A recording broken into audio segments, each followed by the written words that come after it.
I'm here with Sheffield United legend Billy Sharp. Obviously, you know what it takes to take this team into the Premier League, but how does it feel today watching as a fan as opposed to actually being able to influence the result? Yeah, more nervous today than I ever was as a player. As the build-up's been happening all week and travelling down and then finally getting here, and as closer as it gets, I'm getting more nervous. So, like you've said, I've got no control of today, so watching on as a fan and really hoping that Sheffield United can get over the line today. How impressed were you with the way that your old club managed to dust themselves down after not going up automatically, having spent a lot more time in the top two than Burnley did, to absolutely breeze past Bristol City? And how much confidence does that give you that they can get it done today?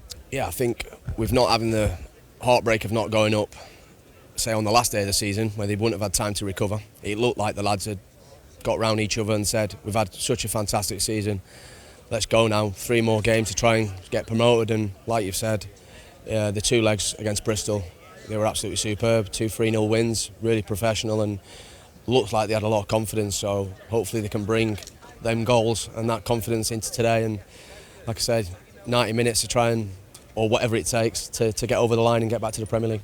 It's so big. The stakes are so high, and the occasion is going to be so great. It does lead to a bit of a wobble at this point, I think, for someone like me who can't play anymore. I wish they were still playing, but just hopes to God that the whole thing works out. The stakes are massive, aren't they? They call this the £200 million game.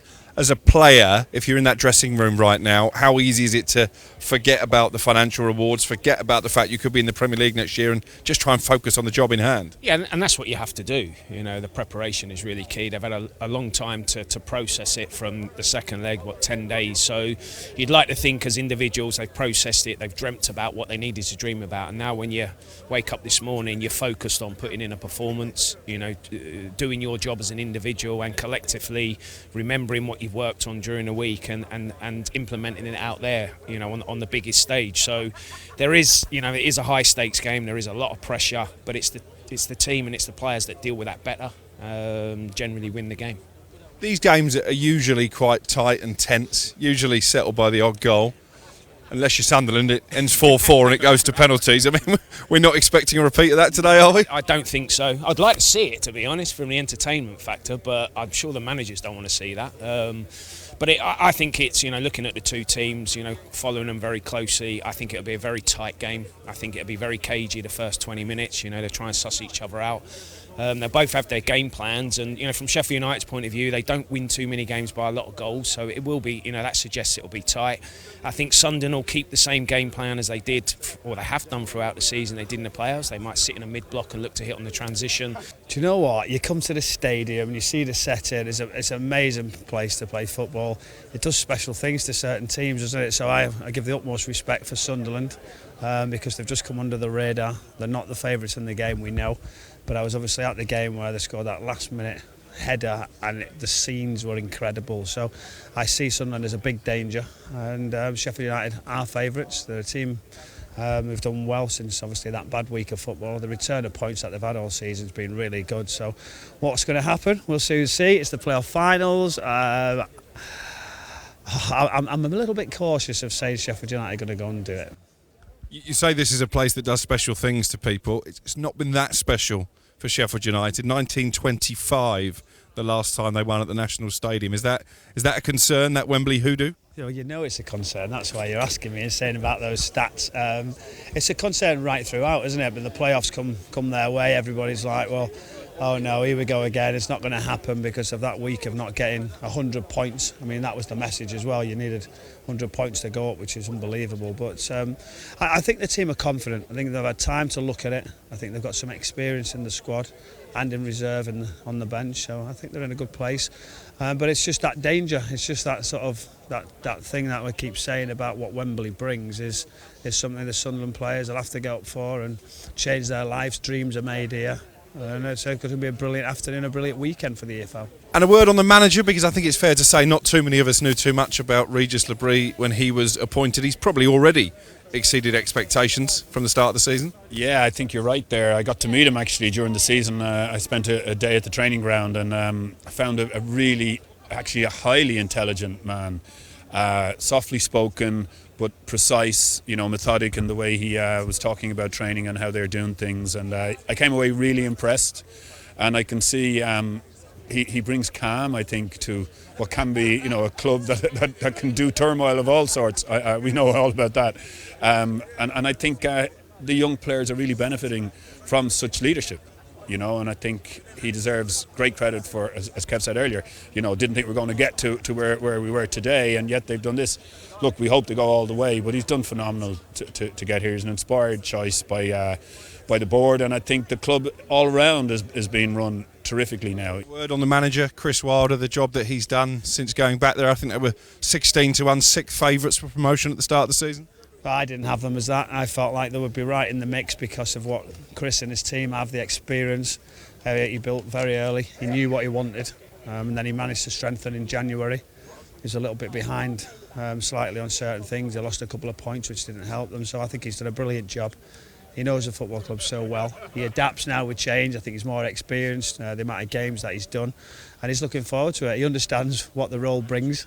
The pressure for all the people around, for families, for the fans, for people's livelihoods. That's what it changes. So it's all on his shoulders today, and he'll happily take it on. And hopefully we're going to have a celebration later on. And he'll celebrate well.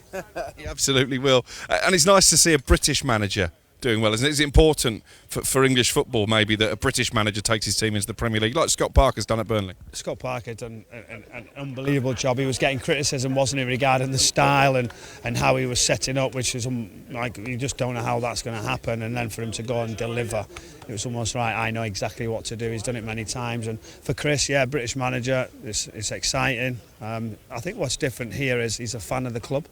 He knows everybody around the area. Is that added pressure? I think it might be because of he knows so many people, so they're all looking to him. I mean, his phone's been red hot over the last few days, and it's great. We want to see managers getting better and better and a chance in the Premier League. Yeah, he's got the promotions, but he's never done this one, so this is to complete the set, and I know he's going to be absolutely chomping at the bit to get this game going, and he'll have the boys fired up. He'll enjoy every single minute, kick every ball, and hopefully the fans will be right behind him and the boys, and they get to celebrate at Wembley and get promotion. Who's your idea of a match winner this afternoon? I think Gus Harmer will get the winner. He's such an influence going forward for Sheffield United, driving at defences, and he's the one who can open it up, with an assist or a strike from distance, which I'm sure he's been going to bed dreaming about, and I think he'll get the match winner.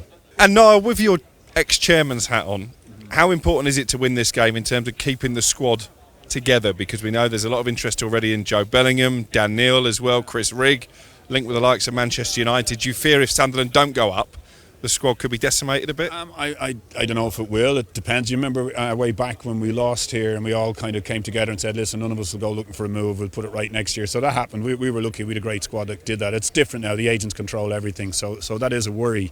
But also if you win, it's another worry. It's another big problem to have. Okay, you get all that money, but you got to spend it wisely, and you got to strengthen the squad. So well done to the lads for getting up, but we're going to bring 4 or 5 bigger, better players in, and that's when it gets a bit tricky. But having said that, which option I'd rather have the 200 million if I was the chairman of the club and have those problems than the problems of trying to get back up another day. And the other thing as well, it's not simple. Just look at Luton and what happened there in the last couple of years to show you that it's not a straightforward proposition. Load of money that makes us great. You have to spend it wisely. The last 2 years where the 3 teams who've gone up have come straight back down again. Do you think the gap is a chasm now compared to when you went up? I think it is, yeah. What helped us back then was what Niall said, is we stuck together as a group, and that loss actually in that playoff final, believe it or not, I come out and said afterwards, I think would have benefited the club. People looked at me and thought I was a bit mad, but I just felt we had a young squad like Sunderland have got here, and we benefited playing together another season in the Championship. We romped the league the following season. That set us up nicely for the Premier League, and like you say, we finished 7th 2 seasons on the bounce. We added to the squad. We didn't add too many. We give the opportunity to the players that were there, and you know, in terms of Sunderland now, they're a young team. If they do manage to get through today with a win, then yes, of course, they'll need to strengthen that squad. Players will move on. That's naturally what will happen. But it would be a struggle for them because, like Niall said, you can't just go out and bring in 10 players and just spend loads of money. It doesn't work like that anymore. We've seen that with teams over the years. So, but first and foremost, let's try and get there first. It's going to be a very emotional occasion. A lot of people will be thinking about George Baldock this afternoon. Will Chris Wilder be telling his players go out there and do it for George? Yeah, I think they've all got that mentality in them. You know, I've been lucky enough to go in the changing room and see the kit men, and his shirt's up in there, so he'll be with us today, and hopefully the boys can get that done for him as well.